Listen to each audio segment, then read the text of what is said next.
Well, I checked out the sweet clover patch / pasture mix. I thought it was too raw, too rich for them.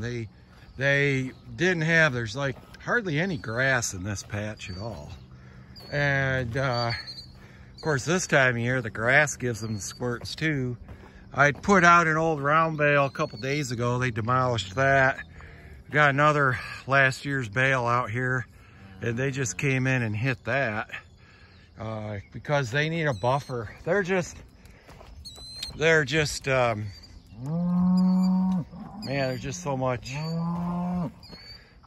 energy and protein in these legumes here that they're just excreting a lot of stuff out the back. And you know, I get something this rich where there's really not much grass in here. Not a bad idea putting out a bale. I've never had bloat.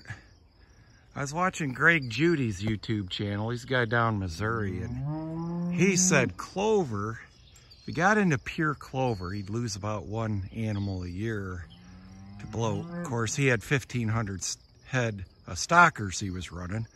I suppose if I was running 1,500 head, I'd probably lose 1 a year too. So this is a video I did. This is a patch ground I did a video on the other night. And basically, the white and red clover in here, they definitely went to that. That was their preference. The sweet clover, they're eating the tops off it. Okay, and I'm gonna leave them on here, make them get down here and get this coarse stuff. The sweet clover, boy, it looks a lot like alfalfa. Got a big coarse stem. It gets old and woody real quick. Real quick.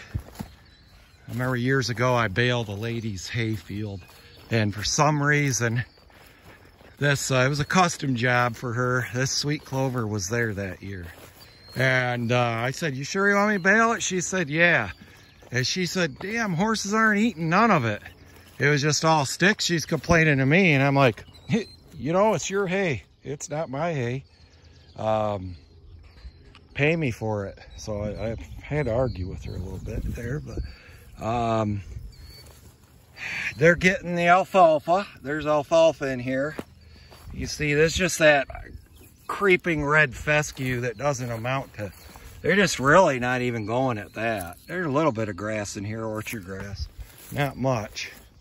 And this is a reclamation site after the gravel pit next door came in and mined sand out of here. And they came in and put this fescue down. It didn't amount to anything. So I came in here and broadcast a pasture mix. And it took a couple years for that to come up. But then, you know, and I don't mind this sweet clover. It's a good ground cover. Comes up good. There's this other legume come up volunteer. Black medic, it's called. Kind of almost looks like a trefoil clover alfalfa. And I guess years ago it was a forage crop.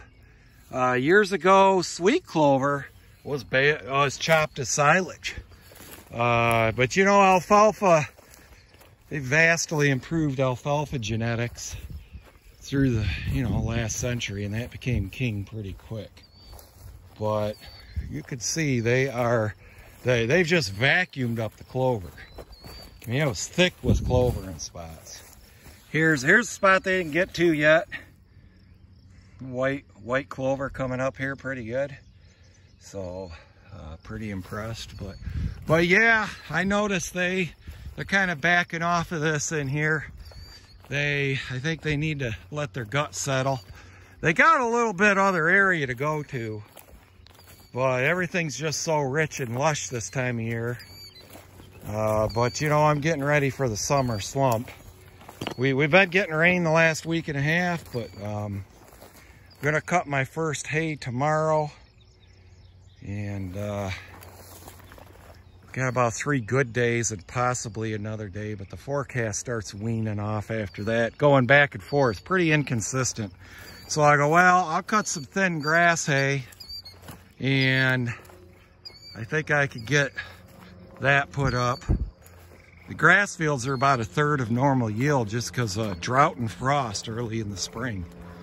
Driest spring here since 1988. So yeah, but yeah, a lot of this looked like this. When they reclaim ground, it's really hard to combat the erosion. It's different than when you plow or till a field up. After this has been bulldozed, it's just kind of like a sheet. And yeah, it was pretty tough to get anything established here. So, all right, talk to y'all later.